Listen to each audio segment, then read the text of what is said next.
Hi guys, ഞാൻ വീണ്ടും വന്നിരിക്കുകയാണ്. അങ്ങനെ ഒരു 12 ദിവസത്തെ ട്രിപ്പ് നമുക്ക് കൺഫേം ആയിട്ടുണ്ട്.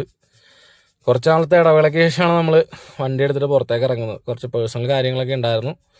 അങ്ങനെ വണ്ടിയൊക്കെ കഴുകി വൃത്തിയാക്കി ഡ്രസ്സൊക്കെ പാക്ക് ചെയ്ത് നേരെ വണ്ടി എടുത്തു. എന്നിട്ട് അമ്മയോട് യാത്രയൊക്കെ പറഞ്ഞിട്ട് 12 ദിവസം ട്രിപ്പ് എടുക്കാൻ വേണ്ടി നമ്മൾ എയർപോർട്ടിലേക്ക് പോകുന്നതാണ്.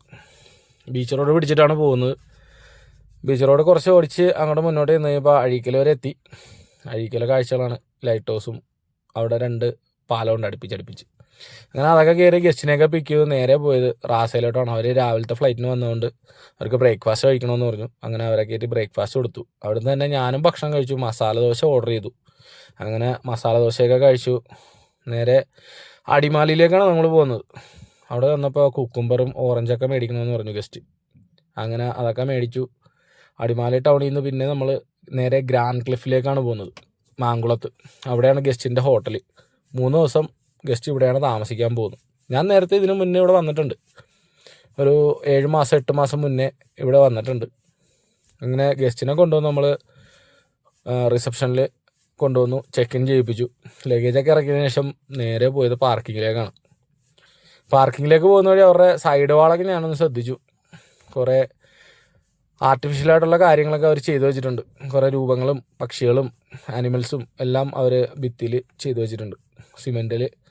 നേരെ അത് കഴിഞ്ഞ് നേരെ മെയിൻ ഗേറ്റ് കടന്നിട്ട് നേരെ പോയതൊരു വെള്ളം കുടിക്കാനായിട്ടാണ് പോയത്. തൊട്ട് പറ്റുള്ളൊരു അലിയൻസ് എന്ന് പറയുന്ന ഒരു കഫേ പോലൊരു സംഭവമാണ്. അവിടെ ഉച്ചയ്ക്കത്തെ ഫുഡും രാത്രിയിലെ ഫുഡും എല്ലാം നമുക്ക് അവിടെ നിന്ന് കഴിക്കാനായിട്ട് പറ്റും. നല്ല ഫുഡാണ്. അവിടുത്തെ അച്ചാനെ ഞാൻ ഇതിന് മുന്നേ പരിചയപ്പെട്ടിട്ടുണ്ട്. അവിടെ നിന്ന് നേരെ പിന്നെ വെള്ളമൊക്കെ കുടിച്ചതിന് ശേഷം പാർക്കിങ്ങിലേക്ക് പോന്നു. അപ്പോൾ നമ്മുടെ കമ്പനി വണ്ടി ഒരെണ്ണം വന്ന് കിടപ്പുണ്ട്. അപ്പോൾ പുള്ളിക്കാരനെയൊക്കെ കണ്ടു. അതിനുശേഷം പിന്നെ ഞാൻ നോക്കിയപ്പോൾ നമ്മുടെ ഒരു ഫ്രണ്ട് യൂട്യൂബറാണ്. പുള്ളീനെ കണ്ടു. സംസാരിച്ചതിന് ശേഷം ഞാൻ നേരെ ചായ കുടിക്കാൻ പോയി. അപ്പോൾ അവനവിടെ നിൽപ്പുണ്ട്, നമ്മുടെ കമ്പനി വണ്ടിയിലെ ഡ്രൈവർ യദു. ഞാൻ അവനുമായിട്ട് കുറച്ച് നേരം വർത്താനം പറഞ്ഞപ്പോഴത്തേക്കാണ് നമ്മുടെ ഒരു പഴയ കൂട്ടുകാരൻ, അങ്ങനെ തന്നെ പറയണം. കാരണം പുള്ളിക്കാരൻ നമ്മളെ മറന്നിട്ടില്ല, ഞാനും പുള്ളീനെ മറന്നിട്ടില്ല. പുള്ളി കുറേ കാലത്തിന് ശേഷം കാണുന്നതിൻ്റെ ഒരു സ്നേഹപ്രകടനങ്ങളൊക്കെ ഉണ്ടായിരുന്നു. ഞാൻ നേരെ ഒരു ബിസ്ക്കറ്റൊക്കെ വാങ്ങിച്ചു പുള്ളിക്കാരന് കൊടുത്തു. പുള്ളി അത് കഴിച്ചു അവിടെ നിന്ന്. അതിനുശേഷം ഞങ്ങൾ കുറച്ച് സ്നേഹപ്രകടനങ്ങളൊക്കെ കഴിഞ്ഞു. പുള്ളിക്കാരൻ ചാടി എൻ്റെ മേത്തോട്ട് കയറാനൊക്കെ നോക്കി. ഞാൻ പറഞ്ഞു വേണ്ട, അങ്ങോട്ട് പൊക്കോന്ന് പറഞ്ഞപ്പോൾ ഓടിപ്പോണ കാഴ്ചയാണ് നിങ്ങൾ കാണുന്നത്. കുറച്ച് കഴിഞ്ഞപ്പോഴത്തേക്ക് ഒരാളെ ചാടി കയറി പിടിക്കണ കണ്ടു. ഞാൻ പിന്നെ തിരിച്ചു വിളിച്ചപ്പോൾ പോന്നു ഇങ്ങോട്ട്. അവിടുന്ന് പിന്നെ ആ അമ്മയോട് കുറച്ച് നേരം വർത്താനമൊക്കെ പറഞ്ഞു, പഴയ വിശേഷങ്ങളൊക്കെ പറഞ്ഞതിന് ശേഷം ഞാൻ നേരെ അവനെയും കൂട്ടിയിട്ട് നേരെ തിരിച്ച് പാർക്കിങ്ങിലേക്ക് പോന്നു.